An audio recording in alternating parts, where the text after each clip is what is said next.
The word Israel was first presented in the Bible as a name given to Jacob after he fought an angel. Its meaning was a man who has struggled with God and is commonly translated as God prevails or man seeing God. Many have argued that the word Israel in the Bible does not refer to a place, but rather a believer or a group of believers in God. Others believe the land known as Palestine was where the biblical state of Israel once stood. And in the 17th century, Sabbatai Zevi was the first Jew to try and resettle there. Sabbatai Zevi claimed to be the Messiah and amassed a large Jewish following that engaged in ritual sex orgies and the defilement of God's law. In the spring of 1666, they were planning to be the first Jewish settlement in Palestine. But things changed when Sabbatai was arrested and thrown in jail. His radical movement continued with the Frankism movement, and Zionism became more political. Although they claimed to be secular, the Zionists flooded the temples with prayers for a return to Zion and a restoration of the Jewish state. But the rabbis rejected them.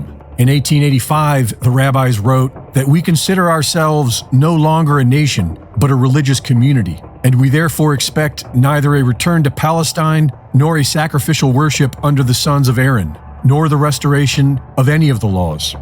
While the rabbis offered no support, the Zionists garnered the support of the British Crown as early as 1841, and they were funded by the Rothschild banking dynasty, otherwise known as the Bank of England, so the Crown was likely involved from the start. In 1897, the political intent to recreate the State of Israel was made official to the public, and in 1917, under the British government's Balfour Declaration, British troops seized control of Palestine on behalf of the Zionists. In 1922, the League of Nations adopted the declaration, and in 1947, the United Nations granted parts of Palestine to the Zionists. Between 1947 and 1949, Palestinians were made refugees and kicked out of the homes of their ancestors. Hundreds of villages were destroyed, and thousands of Palestinians were murdered in a series of massacres known as the Nakba. The Zionists killed Palestinian Muslims, Christians, and Jews. The Zionists claimed to be non-religious, but they were mostly Ashkenazi Jews. The Ashkenazi can be traced back to the Khazars, the progenitors of Rabbinic Judaism. The Khazar Khaganate was a major empire in what is now Ukraine, Georgia, Armenia, Azerbaijan, and parts of Russia, Turkey, and Iran. It was ruled by the Khazars, but made up of several diverse nomadic tribes. In the year 740, the Khazars mass converted to Judaism. Synagogues and schools were built, and Rabbinic Judaism was born. The original Jerusalem Talmud was replaced by the recently codified Babylonian Talmud, which was based on Babylonian philosophy and became the mainstream thanks to the Khazars and the Zionists. Some Christians believe that this is the synagogue of Satan written about in the Bible, which say they are Jews and are not. And many other Christians have become Zionists themselves.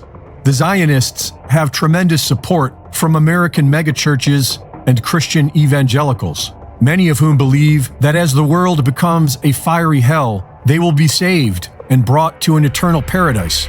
But in order for this to happen, the Temple of Solomon must be rebuilt, and 2/3 of the Jewish people must perish. According to the Bible, King Solomon's temple was constructed in 957 BC and destroyed in 586 BC, rebuilt again in 516 BC, and destroyed again in the year 70 AD. Many Christians and Jews believe that this temple must be rebuilt in order for their Messiah to come. But there is something in its way. Originally built near the end of the 7th century, the Al-Aqsa Mosque is considered one of the 3 holiest sites in Islam.